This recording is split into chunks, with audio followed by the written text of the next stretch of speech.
Go right into this with Joel. What's going on, Joe? And we'll start with Keith Pompey. What's up, Joe? So, yes, I mean, last time we're talking about your knee brace and how, you got to adjust to it and this and that. And it looked like you didn't have a problem with your knee today. I mean, I did. Still not there. Still not smooth enough. The first half I missed, a couple shots that before it was all going in without a problem, just because it's still not as smooth as it was before. But I'm getting there, just getting used to it. It's a matter of just not thinking about it and just going out and doing it. I mean, when you got a brace like that, it's hard not think about it. It's so big and heavy, and any kind of blocks your circulation, blood flow, so it makes your leg tired, fast. So it's hard not to think about it, but that's something I gotta work through. Kai Carlin. Hey, Joe, for you offensively in this one, you've really just kind of sized up every single, defender the Mavs threw at you, and you just made it look, incredibly easy. So I guess what really fueled your success tonight on the offensive end, despite the knee brace really bothering you?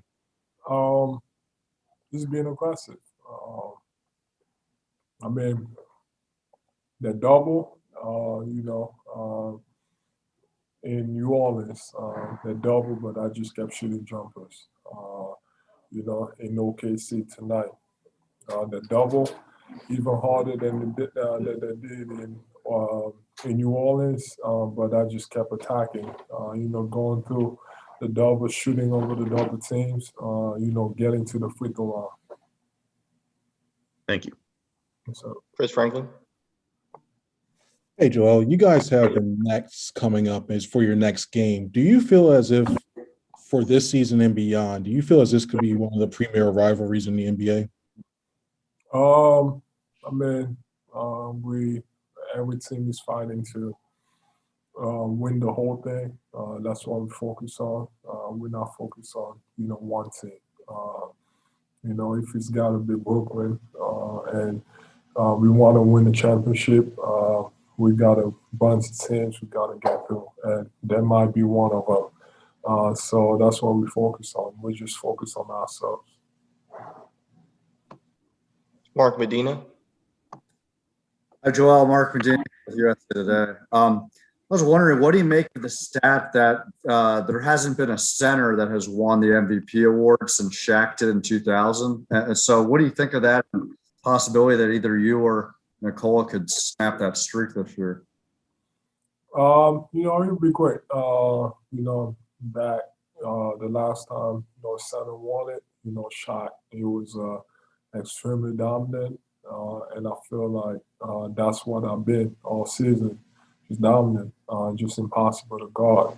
He's either, getting to the free throw line or, scoring, going through anything. So he'll be great. Obviously, that's something that I want very much. But then again, I'm trying to win a championship. So we just got to take one game at a time, get every single win that we can, get to the playoffs healthy and, try to win the whole thing. Cool. Mark Danucci. So Wednesday's game with the Nets, it's obviously billed as a big game. Do you look at it as more than just a regular game? And also, what do you think the key is for that for you guys against them? I think it's more than a regular game because there's a number one seed in play. We got a tiebreaker that we need. You never know, they've been playing well. We've been playing well. We've been winning games. They've been winning games. No one seemed to want to lose any games. So never know. Maybe we might have the same record end of the season. So having that tiebreaker, is important for us, and really want the number one seed. Paul Hudrick. Hey, Joel, we talked about it before that the team, when you were out, they had like the number one defensive rating in the NBA during that stretch.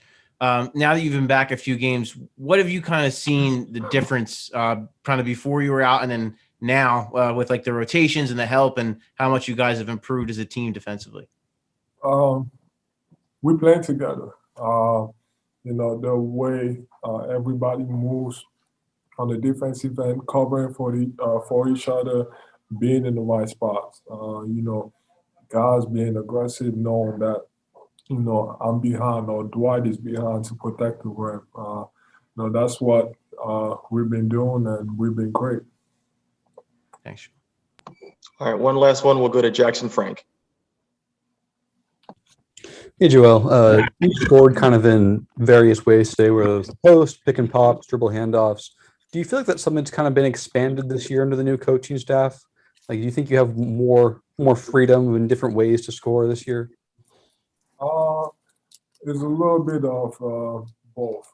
What I mean is, this year, for sure, last year it was a bunch of post ups. I had to figure that out. When this year is more dynamic. The past few seasons, I've had the opportunity to kind of do the same, but then again, if I hadn't put the work in to get better in those other facets of the game, meaning shooting off the dribble, handling the ball, setting picks, pick and pop, handoffs, coming off screens, and posting up. If I hadn't worked on that, it would not be the same. But that's when we lost in the bubble, and I was working. That was one thing we really focused on, just to work on my game off the dribble, and that's helped a lot.